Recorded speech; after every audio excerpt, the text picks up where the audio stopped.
In the report, it talks about a parameter called systematic country diagnostic. And it says through application of systematic country diagnostic, the recommendation is you open up your forests for economic activity and you start making income through your forests. As this phrase systematic country diagnostic is not a popular thing, I looked for what it really means to see that the things that go into make this parameter systematic country diagnostic are the inequitable tax system in this country,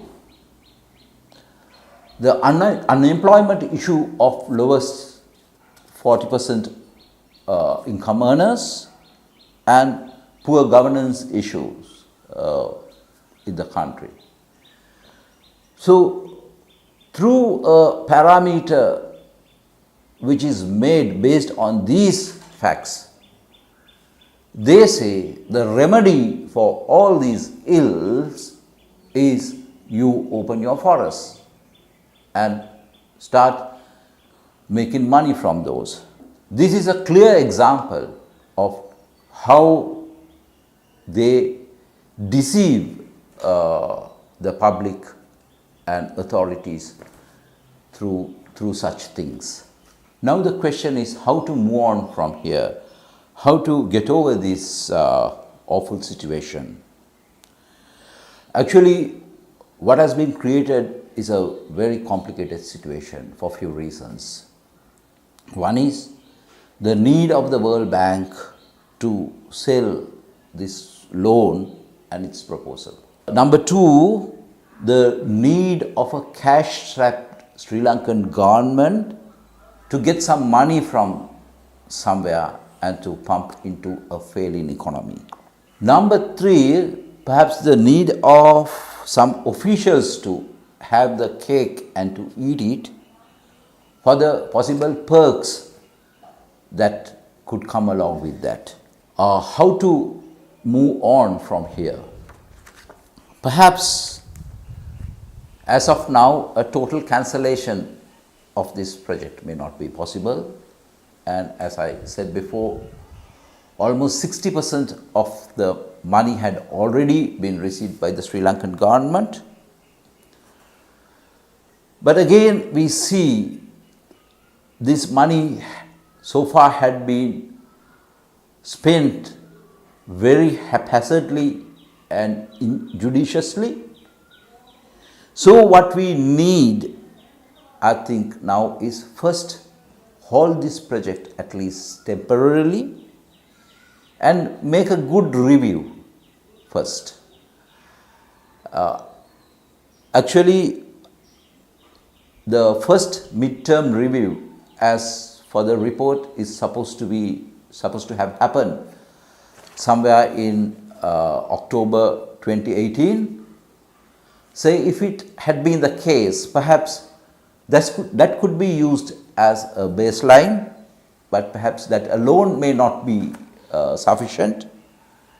You have a good review to identify the gaps, lapses, and areas into which the money should really go, and plan the project properly from there onwards. For the things that should happen urgently,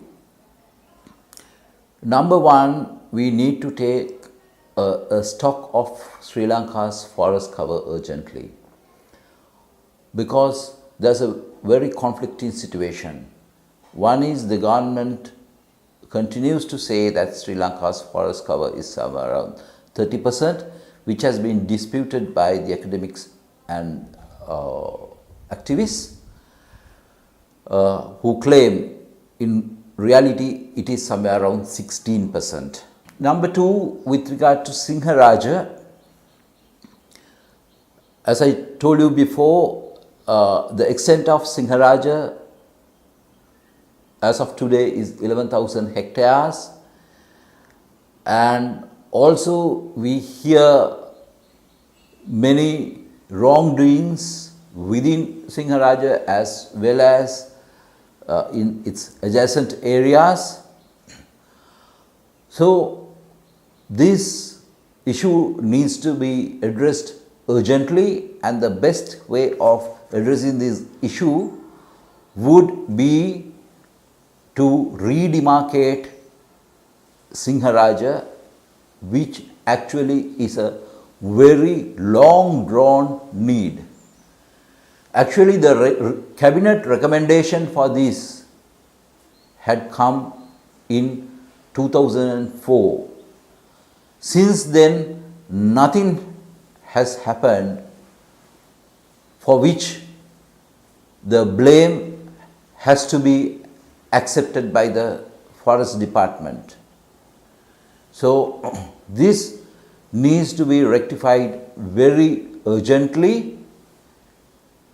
The suggestions are there to include all LRC. LRC is for Land Reform Commission.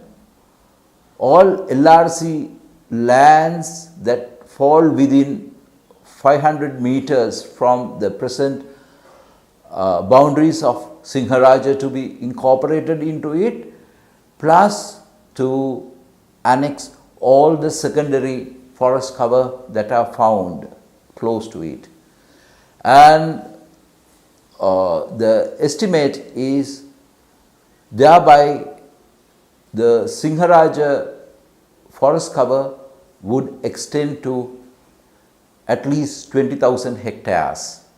So, this again is another very important thing to happen soon, and thereafter to proclaim this entire area as a reservation. Number 3, to address the situation of overvisitation which is happening with regard to nature parks and nature reserves in Sri Lanka. Even in this report, it is identified that Yala, Bundala, Udawalave, Min area, Singharaja to be places which are experiencing overvisitation.